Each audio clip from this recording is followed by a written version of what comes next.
Isn't it? Begins this evening, in fact, in Davos in the Swiss Alps. Will is here to tell us a little bit about what will be on the agenda, Will. That's right. No shortage of crises means no shortage of topics. In Davos, we can expect a full menu, including good governance, the future of financial regulation, as well as climate change and whether or not the world will be able to shake off its economic blues. Now, this comes at a time while the U.S. has shown signs of recovery, but there's also been positive data coming out of the European Union. Some remain hesitant about just how confident to be. What is very special is that we are not dominated anymore by one single crisis. So it's exactly the time to reboot, to push a reset button, and to look more at those issues which will preoccupy us in the future, like climate change, like the impact of technology on job creation, and so on. Now, increased business activity has not necessarily translated into jobs, though. There's new data that says that global unemployment is actually on the rise. Last year, 5 million people lost their jobs. That brought the number up to 202 million worldwide. The International Labour Organization is calling it a jobless recovery. And the ILO figures that the unemployment rate will rise again this year, 0.1% up to 6.1. The ILO says that one of the most vulnerable groups is young people worldwide. Young people are the particular victims of unemployment. 74.5 million of the unemployed are aged between 15 and 24. That is 1 million more than a year before. Now, we've got more for you now on a deal between the French car maker Peugeot Citroën and China's Dongfeng Motor Company. Peugeot has been looking for capital to stay competitive among lagging sales. Now, this deal was reported earlier in the week, and we got more details now. Jonathan Crane takes a look at how Peugeot, the French government, and Dongfeng will become equal shareholders.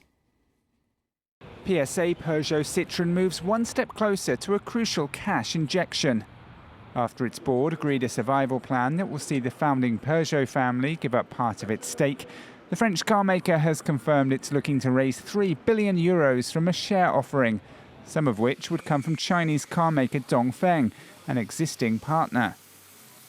In a statement, the French government also announced it would participate in the offering on the same terms and conditions as Dongfeng. Good news for Peugeot's board. As we've been saying for a while, we're in negotiations with certain partners, among them Dongfeng, with the aim of developing our trade, business and means of finance. These negotiations are still in progress. According to reports, both parties will acquire a 14% stake, while the Peugeot family's holding will be diluted to a matching level. A rights issue for all other shareholders will then be held for the rest of the funding. The money's needed to reverse Peugeot's sliding fortunes. For the third straight year, it posted a drop in sales, down 4.9% in 2013, once again hit by a slumping European market, which accounts for more than half its business. Peugeot's also been losing ground to lower-cost rivals and struggling to gain traction in the luxury sector. Yeah, the latest there on Peugeot Citroën. Now, Will, take us through the markets. Markets opening up here in Europe. The CAC 40's up about 0.2%. In Asia, stocks rebounded from a 6-month low in China thanks to the Chinese central bank injecting $42 billion. Now, this is the highest the shares have been up this year. Let's stay here in France now. I have a nice existential question for you, Stuart. How would you like to spend the afterlife partying 6 feet under? You know what? I cannot think of anything worse. Not so after all the time we get up at 2 or 3 in the morning to come and do this program, I just want to rest. I want to lie out.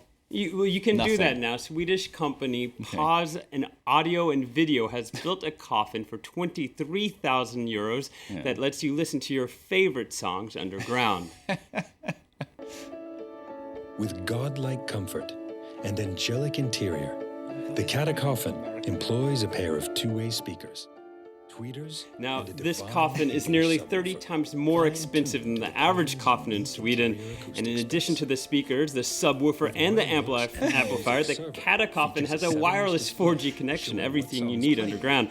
The company's founder is an avid music lover and said the idea came to him when he thought of his own mortality. Friends and family to spare you a thought by adding a song. Embrace. Embrace your passion for music in this life and the next. I can't think of anything worse. They've not got a buyer in me. What about you? Fancy I don't know. I'll have to save up for a while, I think. Save up, save the pennies. I don't think I'll be saving. Flo, you saving? I think I'd rather spend my money on other things I think in this lifetime. I think the three people in here are